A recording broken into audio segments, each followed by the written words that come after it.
10 tractors farmers refuse to sell. No matter the price, some tractors are worth more than money, not because they're rare, not because they're powerful, and not because collectors want them, but because the people who own them refuse to let them go.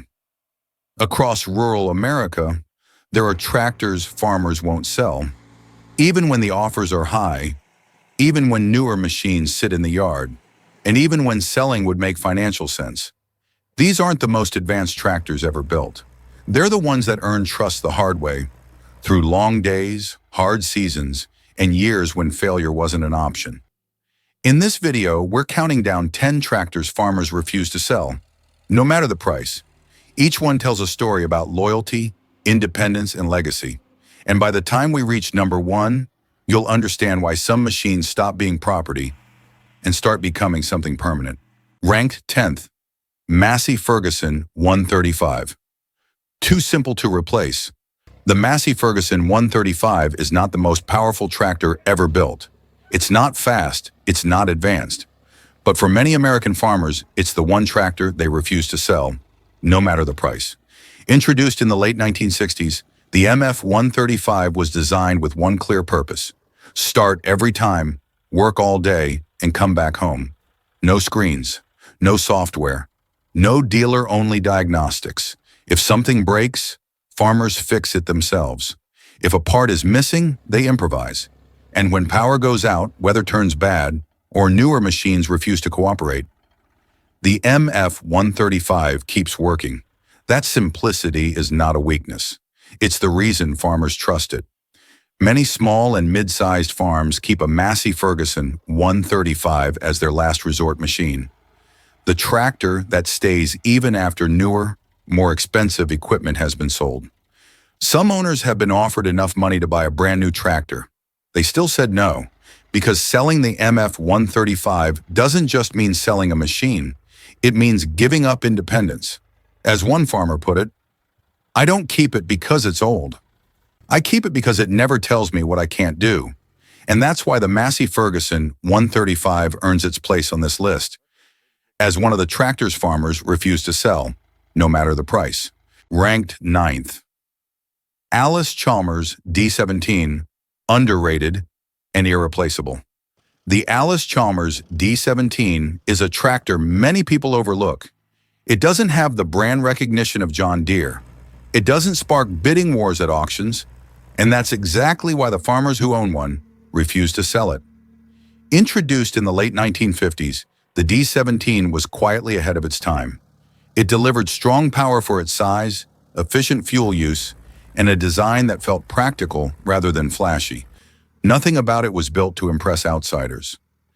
Everything about it was built to serve the person in the seat. Farmers who rely on a D17 often describe it the same way: balanced, dependable, and honest. It's the tractor that does the work no one talks about: pulling, planting, mowing, and running attachments year after year without complaint.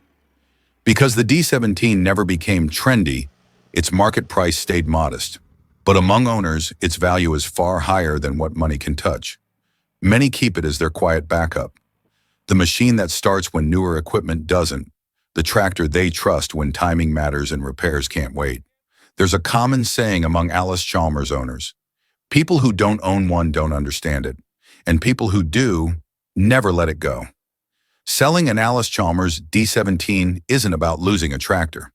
It's about losing a machine that never tried to be anything other than reliable. That's why, even when offers come in, the answer is often simple and final. Number. Ranked 8th, Oliver 1850, diesel. Once trust is earned, it's never given up. The Oliver 1850 diesel is the kind of tractor that earns loyalty the hard way. Not through reputation, not through branding, but through years of showing up when the work is heavy and the margin for failure is thin. Introduced in the 1960s, the 1850 was known for one thing above all else: torque where it mattered. Its diesel power wasn't flashy, but it pulled with confidence, especially in tough soil and long days of tillage. Farmers who ran an Oliver 1850 often discovered something unexpected. The longer they used it, the more they trusted it, And once that trust was established, replacing it felt like a risk, not an upgrade. The engine, built around the respected Waukesha design, developed a reputation for endurance. When maintained properly, it didn't just last seasons. It lasted decades. That's why many owners keep an Oliver 1850 even after moving on to newer tractors. It becomes the machine they rely on when conditions turn difficult, the one they hook up when they need steady pull instead of promises. Market prices for the Oliver 1850 rarely reflect this reality. To buyers, it's just an older tractor. To owners, it's a proven partner. There's a quiet loyalty among Oliver farmers that rarely shows up online or at auctions. But in barns and sheds across rural America, the story is the same. Once an Oliver 1850 earns a farmer's trust, it's not something they're willing to sell, no matter the price. Ranked 7th, Ford 8N, the tractor that rebuilt America's fields. The Ford 8N isn't just a tractor. For many families, it's a turning point in their history. Built in the years following World War II, the 8N arrived at a moment when America was trying to stand back up. Farms were short on labor, money was tight, and efficiency wasn't a luxury, it was survival. The Ford 8N changed that. With its simple controls, affordable price, and the now famous three-point hitch, it allowed small farmers to do more work with fewer hands. For many, it was the first tractor they ever owned, and the first machine that made farming feel possible again. That's why the Ford 8N carries a weight that has nothing to do with horsepower. It's the tractor a grandfather bought after returning from the war, the one a father learned to drive as a teenager, the machine that taught an entire family how to work the land together. Today, the Ford 8N is no longer practical by modern standards. It's slow, it's basic, and it can't compete with modern equipment. But none of that matters, because when someone offers to buy a Ford 8N, they're not just asking for a tractor. They're asking for a piece of family history. That's why so many owners refuse, politely, firmly, and without hesitation. The Ford 8N stays not because it still does the most work, but because it reminds people where the work began. Ranked 6th, International Harvester 1066. Still working when newer machines give up. The International Harvester 1066 earned its reputation the hard way. By working when conditions were bad, schedules were tight, and failure wasn't an option. Released in the early 1970s, the 1066 wasn't built to be elegant. It was built to pull hard, run long, and keep going. Its turbocharged diesel engine delivered serious power for its era. But what farmers remember most isn't the horsepower. It's the consistency. Day after day, season after season, year after year. While newer tractors introduced more electronics and complexity, the 1066 stayed mechanical, direct, and predictable. If something went wrong, farmers could hear it, see it, and fix it. That matters more than speed when a field has to be finished before weather moves in. Many owners still rely on a 1066 for heavy tillage, planting, or hauling, long after newer machines have rotated in and out of the barn. And when those newer machines go down, the 1066 is often the one that gets hooked up. That's why offers to buy an International Harvester 1066 are often declined. Not because it's rare, not because it's valuable on paper, but because it has already proven itself in the years when reliability mattered most. For many farmers, selling a 1066 feels like tempting fate. It's the tractor they trust when everything else becomes uncertain. And that's why the International Harvester 1066 remains one of the tractors farmers refuse to sell, no matter the price. Ranked 5th, John Deere 4020. The standard everything else is measured against. The John Deere 4020 is often described with one simple phrase: they don't build them like this anymore. Introduced in the mid-1960s, the 4020 didn't just improve on what came before it. It reset expectations for what a tractor should be. More power, better hydraulics, greater comfort, and above all, reliability that farmers could feel every single day in the field. For many operations, the 4020 became the reference point. When a new tractor arrived, it wasn't judged on its brochure or promises. It was judged by one question: is it better than the 4020? Decades later, that question still gets asked. The reason farmers refuse to sell a 4020 isn't nostalgia alone. It's trust built through thousands of hours of real work, planting, pulling, hauling, and doing jobs newer machines were supposed to replace. Instead, the 4020 stayed. Many farms keep it as their measuring stick tractor, the machine they compare everything else to, and the one they turn to when reliability matters more than features. Some owners have cycled through multiple newer tractors, while the 4020 never left the shed. It doesn't demand updates. It doesn't surprise its operator. It simply does what it has always done. That consistency is rare, and once a farmer has it, selling feels like giving up a known truth for an unknown promise. That's why the John Deere 4020 remains firmly in place. Not because it's old, but because it set a standard that still hasn't been surpassed. Ranked fourth, Case IH Magnum 7140, early Magnum. The last tractor before complexity took over.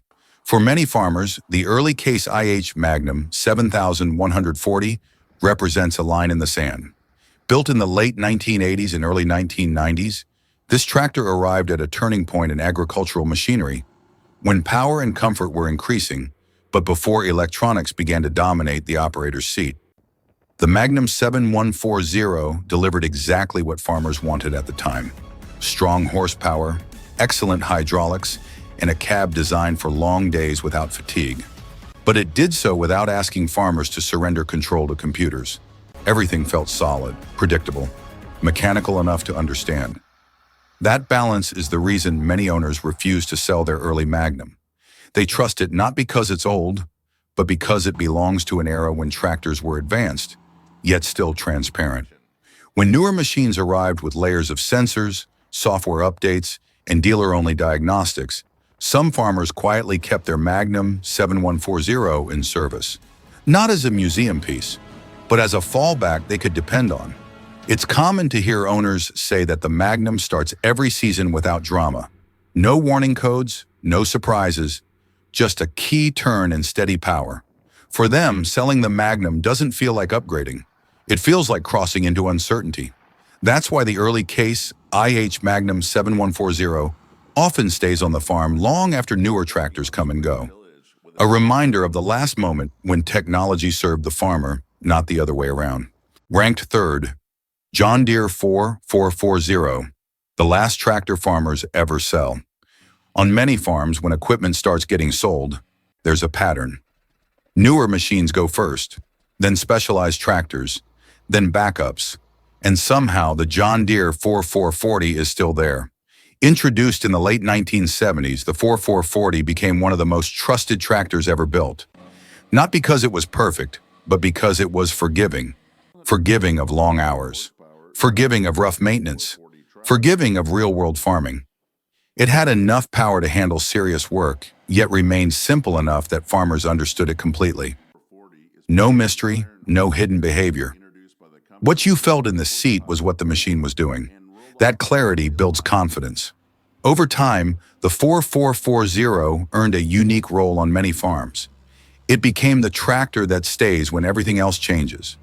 Farmers talk about selling land before selling their 4440, about keeping it even when the rest of the fleet is upgraded, about knowing that if something absolutely has to get done, this is the tractor they'll hook up.